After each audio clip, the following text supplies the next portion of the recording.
So, ladies and gentlemen, Rigathi Gachagwa responded to the President William Samoei Ruto today, especially after William Samoei Ruto officially released this narrative of 41 versus 1, yani 41 communities versus 1 community Kikuyu. Na kabla ya Moi kulikuwa na Kenyatta, na baada ya Moi kulikuwa na Kibaki, na baada ya Kibaki kulikuwa na Uhuru.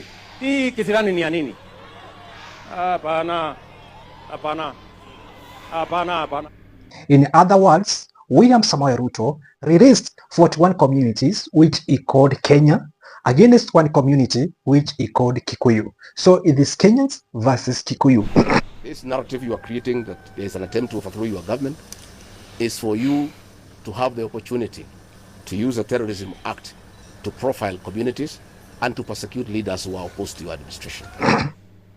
This narrative has been there after 2007. It was said that William Samoei Ruto came with this narrative. All the communities in Kenya do unite against 1 community, that is Kikuyu. The narrative later was rubbished, but it has resurfaced again after Kikuyu gained his trust to the ballot.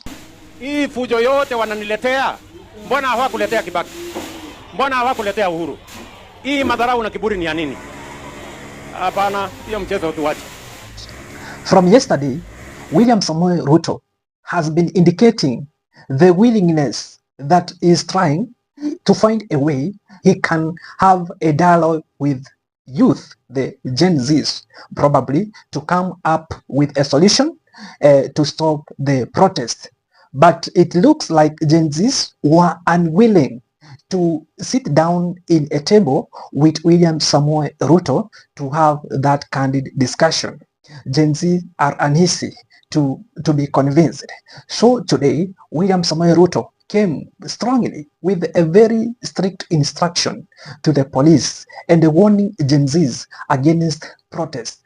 He gave police of Kenya very strict instructions, including shooting demonstrators, shooting the protesters, directly warning demonstrators. In fact, if you are keen listening to William Samoei Ruto, you observed the following. Number 1, according to President William Ruto's statement or speech, William Samoei Ruto is suggesting that this particular group of youth, or the so-called Gen Zs, are from 1 community, and that is Gikuyu community. He is suggesting, and I have evidence to back my analysis or my statement, that William Samoei Ruto indicated that the Gen Zs are the Kikuyus. And here is the reason. William Samoei Ruto said, Uhuru Muigai Kenyatta aliongoza for 10 years, no demonstration, no Gen Zs. Mwai Kibaki aliongoza for 10 years, no demonstration, no Gen Zs.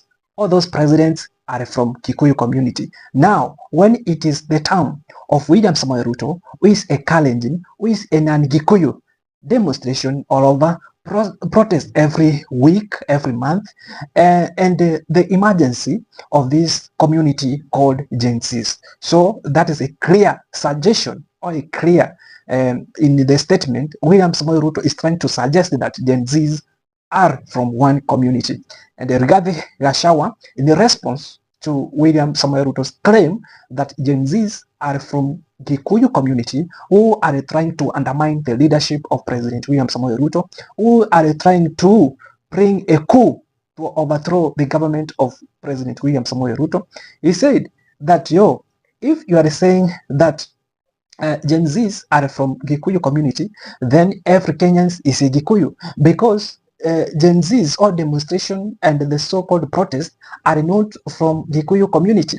There is a police station which was being banned at Homa Bay.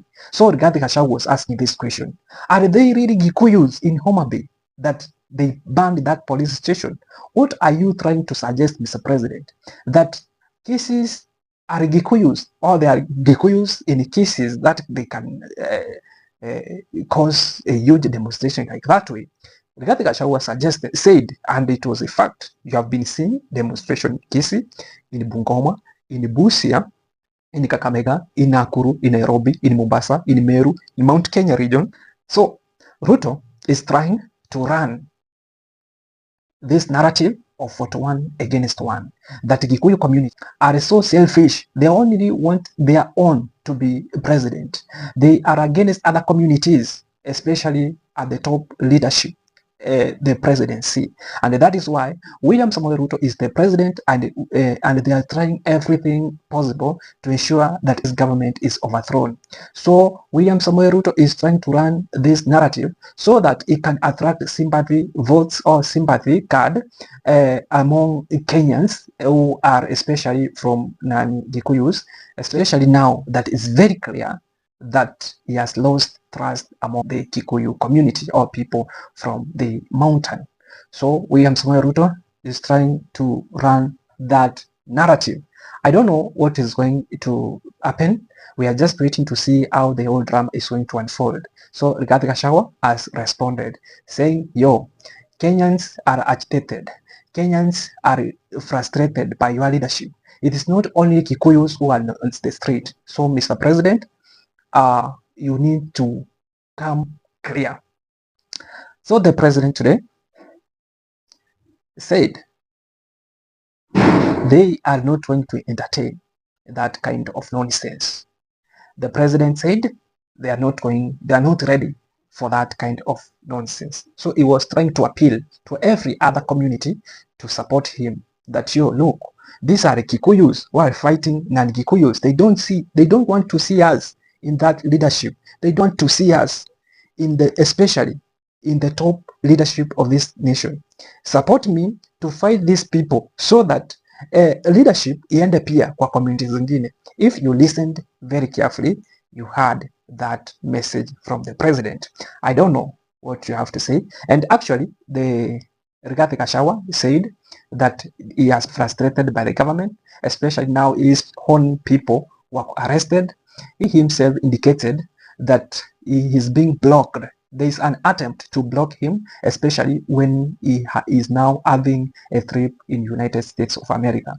If they are going to arrest him or block him, good. He was ready for anything. He's ready to expose William Samoei Ruto, especially that now he called him a liar, that he incited the Gikuyus to turn against one of their own, and that is the former president Uhuru Muigai Kenyatta. Aliregret sana mbona akumsikiza Uhuru Kenyatta who warned them against one William Samoei Ruto. I'm going to follow this matter. I'm going to follow keenly the politics of this nation. Politics imeanza kuwa interesting like we never thought. So I'm going to follow this closely to see how things are going to unfold. Ladies and gentlemen, this is Hesie Born. See you in the next video. Kindly like this video and drop your comment in the comment section below. Don't forget to subscribe to this channel, turn on the notification bell so that you are notified every time we post a new video. Ladies and gentlemen,